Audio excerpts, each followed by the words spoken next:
ಘಟಪ್ರಭಾ ನದಿ ಪ್ರವಾಹಕ್ಕೆ ನಲುಗಿದ ಮೂಡಲಗಿ ತಾಲೂಕಿನ ಮನಗುಪ್ಪಿ ಗ್ರಾಮದ ಜನತೆ. ಮನಗುಪ್ಪಿ ಗ್ರಾಮಕ್ಕೆ ಘಟಪ್ರಭಾ ನದಿ ಪ್ರವಾಹ ಹಿನ್ನೆಲೆಯಲ್ಲಿ 3-4 ದಿನಗಳಿಂದ ಕಾಳಜಿ ಕೇಂದ್ರಕ್ಕೆ ಜಾನುವಾರು ಸಹಿತ ಸ್ಥಳಾಂತರಗೊಂಡ ಗ್ರಾಮಸ್ಥರು. ಕೆಲವರು ಅಲ್ಲಲ್ಲಿ ರಸ್ತೆಗಳಲ್ಲಿ ಟ್ರ್ಯಾಕ್ಟರ್ಗಳಿಗೆ ತಾಡಪತ್ರಿ ಪ್ಲಾಸ್ಟಿಕ್ ತಟ್ಟುಗಳನ್ನು ಕಟ್ಟಿಕೊಂಡು ದಿನಬಳಕೆಯ ವಸ್ತುಗಳನ್ನು ಅದರಲ್ಲಿ ತುಂಬಿಸಿ ಇಟ್ಟು ದನಕರುಗಳ ಜೊತೆ ಬೀಡು ಬಿಟ್ಟಿದ್ದಾರೆ. ಗ್ರಾಮದಲ್ಲಿ ಸಾಕಷ್ಟು ಪ್ರಮಾಣದಲ್ಲಿ ಬೆಳೆ ನಷ್ಟವಾಗಿದ್ದು ಮನೆಗಳಿಗೆ ನೀರು ನುಗ್ಗಿ ಜೀವನ ಅತಂತ್ರವಾಗಿದೆ. ಅದೇ ರೀತಿ ಪ್ರತಿ ಸಲವೂ ಪ್ರವಾಹ ನಮ್ಮನ್ನು ಬಿಟ್ಟು ಬಿಡದೆ ಕಾಡುತ್ತಿದೆ. ಆದ್ದರಿಂದ ಸರ್ಕಾರ ನಮ್ಮ ಗ್ರಾಮಕ್ಕೆ ಶಾಶ್ವತ ನೆಲೆ ಕಲ್ಪಿಸಬೇಕೆಂದು ಆಗ್ರಹಿಸಿದ್ದಾರೆ.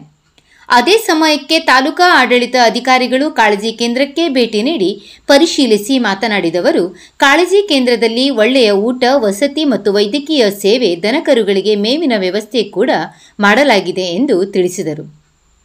ವರದಿಗಾರರು ಸಂಜಯ್ ಎನ್ ಬಾರ್ಕಿ, ಮೂಡಲಗಿ ತಾಲೂಕು.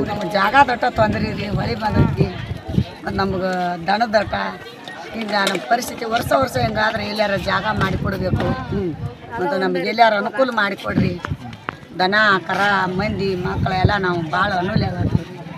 ಎಲ್ಲ ರೈತರು ಹಿಡ್ಕೊಂಡು ಹೇಳತ್ತಾರೆ ನಾವು ಎಲ್ಲ ಮಂದಿ ನಮ್ಮ ಸುತ್ತು ನಮ್ಮ ಮಂದಿ ಎಲ್ಲ ರೀ ಇಷ್ಟು ಮಾಡಿ ನಮ್ಗೆ ಅನುಕೂಲ ಮಾಡಿಕೊಡ್ರಿ. ಪುಣ್ಯ ಬರ್ತೈತೆ ರೀ ನಿಮ್ಗೆ.